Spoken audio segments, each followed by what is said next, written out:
अस्सलाम वालेकुम। मज़ेदार शामी कबाब की रेसिपी आपके साथ शेयर कर रही हूँ। बहुत ही ज़बरदस्त रेसिपी है और ये ईद आने वाली है, ईद स्पेशल रेसिपी मैंने आप लोगों के लिए बनाई है और इसकी बहुत ही मेरे पास डिमांड आ रही थी कि आप शामी कबाब की रेसिपी हमारे साथ शेयर करें, तो मैं आपके साथ ये रेसिपी शेयर कर रही हूँ। तो वीडियो को पूरी वॉच करिएगा और चैनल को सब्सक्राइब करिएगा। तो चलिए चलते हैं रेसिपी की तरफ। इसके लिए मुझे क्या क्या अज्जा चाहिए होंगे। अच्छा, ये शामी कबाब बहुत ही जूसी और बहुत ही मज़ेदार बनेंगे। अगर आपने पूरी रेसिपी को वॉच कर लिया तो आपके जितने भी इनकशाफ़ात है ना शामी कबाब को लेके, वो दूर हो जाएंगे। अच्छा, बाज़ दफ़ा हमने अच्छा, सबसे पहले मैं इसके आपको अज्जा बता देती हूँ इसके अंदर क्या क्या डलेगा। मैंने बीफ ले लिया है 1 किलो, चने की दाल ले लिए 1.5 पाव ले लिए, ठीक है। ज़ीरा ले लिया है, लौंग ले लिए, काली मिर्च ले लिए और मैंने दालचीनी ले लिए, अदरक लहसुन का पेस्ट ले लिया है, प्याज ले लिए, साबुत मिर्च ले लिए और नमक हस्बे ज़रूरत ले लिए, ठीक है। सबसे पहले इसके अंदर हम लोग दाल ऐड कर देंगे। अच्छा, ये मैंने भिगो दी थी पहले ही, इसको मैंने धो के पहले भिगो दी थी।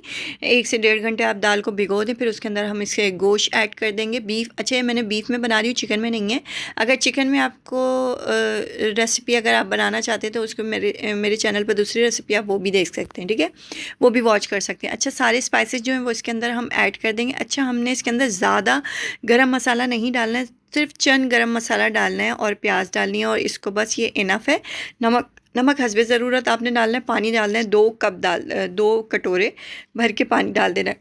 तकरीबन 1 जग पानी होगा, ठीक है। अच्छा, आपका जितना गोश्त है ना उसकी क्वांटिटी के हिसाब से भी आप पानी और ये मसाले ले सकते हैं। अच्छा, मेरा 1 किलो था तो इसलिए मैंने इतना पानी क्वांटिटी में डाला है और मसाले स्पाइसेस डालें इसके अंदर। अगर आपका थोड़ा कम गोश्त है तो आप इसको मसाले को कम कर लें, ठीक है। अच्छा, अब हम इसको गला लेते हैं, गोश्त को अच्छी तरीके से गलने देना है। एक जो मेन पॉइंट है ना इसका, जो हमने गोश्त गलाना है ना शामी कबाब का, उसमें पूरा जो पानी है ना वो ड्राई नहीं करना है इसका, ठीक है। हमने इसके इतने मज़ेदार जूसी से शामी कबाब बनेंगे ना, मैं आपको बता नहीं सकती। इस तरीके से हमने पूरा पानी जो है ना उसको खुश्क नहीं करना, उसको फिर उतार के हमने इसमें हमने ठंडा होने देना है। इसको ठंडा होने के बाद ना ये ड्राई हो जाएगा। ड्राई होने के बाद ये इस शक्ल में आ जाएगा, देख सकते हैं आप लोग। ये पूरा पानी खुश्क नहीं किया था मैंने इसके अंदर, इस तरीके से इस फॉर्म में आ जाएगा। और ये जब ये मतलब ठंडा हो जाएगा ना, ठंडा होने के बाद ये ऐसी शक्ल में आ जाएगा, मतलब थोड़ा थिक हो जाएगा। थिक होने के बाद हम इसको अच्छी तरीके से अपने चॉपर के अंदर चॉप कर लेंगे, मतलब पीस लेंगे। आप सिल भी यूज़ कर सकते हैं, आप सिल पे भी इसको पीस सकते हैं। अच्छा, सिल पे पीसने के लिए थोड़ा इसको और पकाना पड़ेगा। अगर ग्राइंडर में, चॉपर में अगर आप ये मसाला पीस रहे हैं तो इसके लिए इतना पानी इनफ है, ठीक है।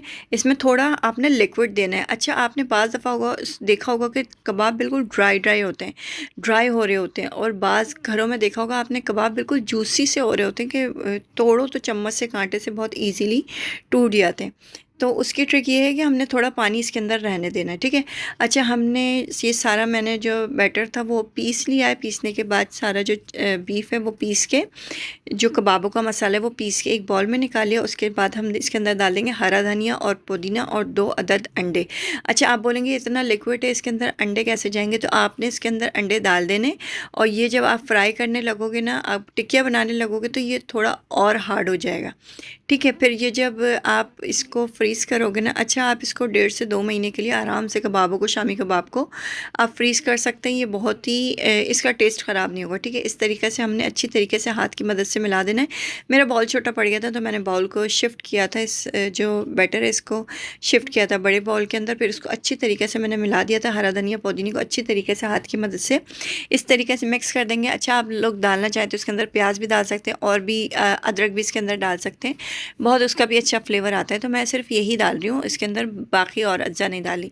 अच्छा, ये मेरे पास ये कटर है इसका कबाबों का, आजकल इजीली हर जगह मिल जाता है, अवेलेबल है, तो आप ये ले लें। अगर नहीं ले सकते तो आप इसको हाथ से भी शेप दे सकते हैं कबाबों को।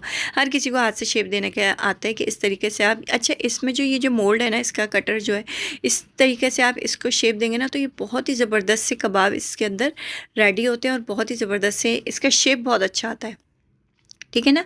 अब इसी तरीके से आपने सारे कबाब बना लेने। हाथ की मदद से भी बनाना चाहते तो हाथ की मदद से भी बना सकते हैं आप। इस तरीके से हमने ये सारे शामी कबाब निकाल लेने इस तरीके से। ये देखें आप, कितना ज़बरदस्त इसका जो शेप है, वो आया। तो चलिए अब हम फ्राई की तरफ चलेंगे। 3-4 और मैं निकाल के आपको दिखा देती हूँ कि इस तरीके से आपने शामी कबाब इसके अंदर रख देने और इस तरीके से निकाल लेने। अच्छा, ये कहीं भी आपको इम्तियाज़ वगैरह में, कहीं भी चैस वगैरह में बहुत ही ईज़िली अवेलेबल हो जाएगा और ये इतना एक्सपेंसिव भी नहीं है, तो बहुत ही अच्छा रहता है ये। अच्छा, आपने अगर हाथ की मदद से बनाने तो इस तरीके से आपने थोड़ा सा मिक्सचर रखना है इसके ऊपर और इस तरीके से गोलाई मिलाना है और इस तरीके से हमने ये कबाब की टिक्कियाँ बना लेनी। चलें हम लोग ऑयल गरम कर लेते हैं। डीप फ्राई नहीं करूँगी मैं इसको। इस तरीके से हमने ऑयल गरम कर लिया। अच्छा, मैंने जो ये कटर में बनाए ना, ये जो मोल्ड है इसका कबाब में, तो इतने मैंने इसमें ऑयल रखा है कि ये थोड़ा सा नीचे ना आधे आधे डिप होंगे और आधे आधे ऊपर आएंगे। ठीक है, इस तरीके से।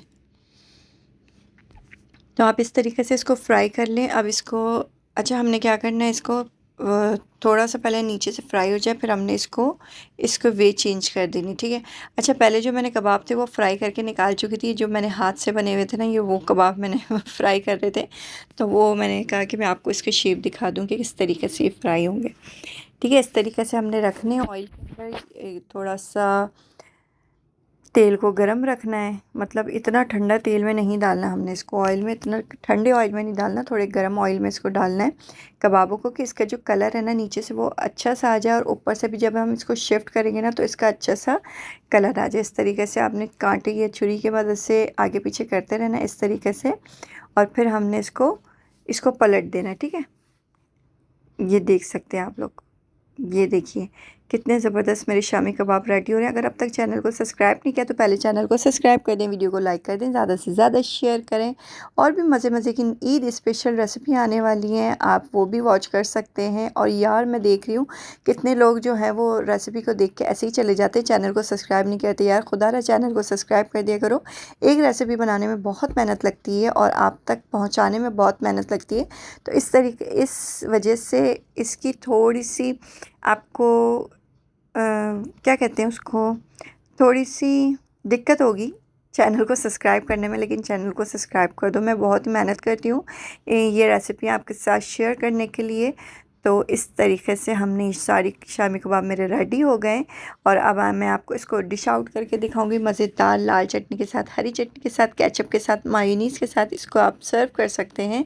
और ये आप आराम से बना के रख सकते हैं, इसको फ्रीज़ कर सकते हैं और आप ईद के दिन अपने मेहमानों के साथ ये रेसिपी इंजॉय कर सकते हैं। आपको रेसिपी कैसी लगी ज़रूर कमेंट्स बॉक्स में बताया करें, क्योंकि इससे हमारी हौसला अफजाई होती है और हमें आगे काम करने का और भी ज़्यादा से ज़्यादा दिल चाहता है कि हम और भी मज़ेदार आपके साथ रेसिपियाँ शेयर करते रहें और आपको बहुत ही ज़बरदस्त रेसिपियाँ देखने का और ट्राई करने का मौका मिले।